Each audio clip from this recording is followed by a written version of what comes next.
আচ্ছা, গানের পাখি যদি গান না গেয়ে হতেন নৃত্যশিল্পী তবে কেমন হতো?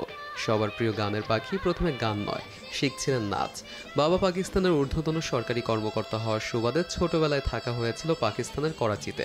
আর সেখানেই বুলবুল একাডেমি অফ ফাইন আর্টসে নাচ শেখার জন্য ভর্তি করেন মা আমিনা লায়লা।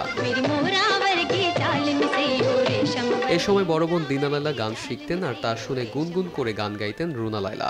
একদিন ওস্তাদ রুনার গাওয়া গান শুনে মুগ্ধ হন। সেই সঙ্গে ভবিষ্যদ্বাণী করেন একদিন রুনা লায়লা গানে অনেক সুনাম কুড়াবে। ওস্তাদের সেই ভবিষ্যদ্বাণী সত্যি হয়েছে। নাচের তালিম নেওয়া রুনা লায়লা হয়ে ওঠেন বাংলা গানের মহাতারকা। বড় বোন দিনার বদৌলতেই প্রথম মঞ্চে গান করেন রুনা লায়লা। করাচিতে এক অনুষ্ঠানের আয়োজন করেন ঢাকা ওল্ড বয়েজ অ্যাসোসিয়েশন। সেই অনুষ্ঠানে গান করার কথা ছিল দিনার, কিন্তু দিনার অসুস্থতার কারণে সেই দিন মঞ্চে গান পরিবেশন করেন রুনা। 6 বছর বয়সী রুনা সেই দিন শাস্ত্রীয় সঙ্গীত গেয়ে মুগ্ধ করেন দর্শকদের। এরপর লাহোর থেকে একটি ছবিতে গান করার প্রস্তাব আসে রুনার বাবার কাছে। 1964 সালের 24 জুন করাচির ইস্টার্ন স্টুডিওতে প্রথম গান রেকর্ড করেন রুনা। পরের বছর যুগনুত ছবির সেই গান মুক্তি পায়। তখন রুনার বয়স 12। এরপর রুনার পরিচিতি বাড়তে থাকে। গানে গানে মুগ্ধতা ছড়াতে থাকেন উর্দু, হিন্দি ও বাংলা গানে। রুনা লায়লা প্রথম বাংলা গান রেকর্ডিং করেন পাকিস্তান রেডিও ট্রান্সক্রিপশন সার্ভিসে। দেবু ভট্টাচার্যের সুর করা গান দুটি ছিল নতুন নতুন পায়রাগুলো আর আমি নদীর মতো পথ ঘুরে। 60-এর দশকে বাংলা ছবিতে গান গাওয়ার প্রস্তাব পান রুনা। স্বরলিপি শিরোনামের চলচ্চিত্রটির পরিচালক ছিলেন নজরুল ইসলাম আর সঙ্গীত পরিচালক ছিলেন সুবল দাস। লাহোরের বাড়ি স্টুডিওতে রেকর্ডিং করা হয় গানটির শিরোনাম গানেরই খাতায় স্বরলিপি লিখে।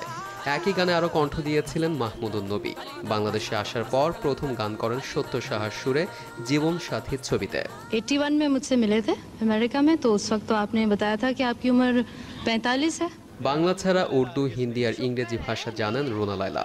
তবে বাংলা, হিন্দি, উর্দু, পাঞ্জাবি, সিন্ধি, গুজরাটি, নেপালি, জাপানি, ইতালিয়ান, স্প্যানিশ, ফ্রেঞ্চ ও ইংরেজি সহ 17 ভাষায় গান করেছেন তিনি।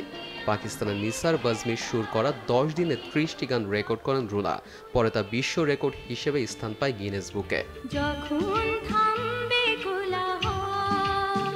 1982 সালের 1 ডিসেম্বর রুনার গাওয়া বাপ্পি লাহিড়ীর সুর করা গান নিয়ে EMI মিউজিক কোম্পানি প্রকাশ করে সুপার রুনা অ্যালবাম। অবিশ্বাস্য হলেও সত্য, প্রথম দিনেই অ্যালবামটির লাখ কপি বিক্রি হয়। উপহার হিসেবে রুনাকে দেওয়া হয় গোল্ড ডিস্ক। গান তাকে এনে দিয়েছে সম্মান ও বিশ্বব্যাপী পরিচিতি। চলচ্চিত্রের গানে অনবদ্য অবদানের স্বীকৃতি হিসেবে 7 বার পেয়েছেন জাতীয় চলচ্চিত্র পুরস্কার। এছাড়া আরও অসংখ্য সম্মাননা আছে তার প্রাপ্তির ঝুলিতে।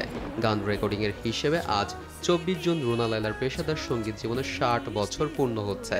দীর্ঘ এ সময়ে তিনি গেয়েছেন হাজার দশেক গান। ARM সাদাত, দেশ টিভি।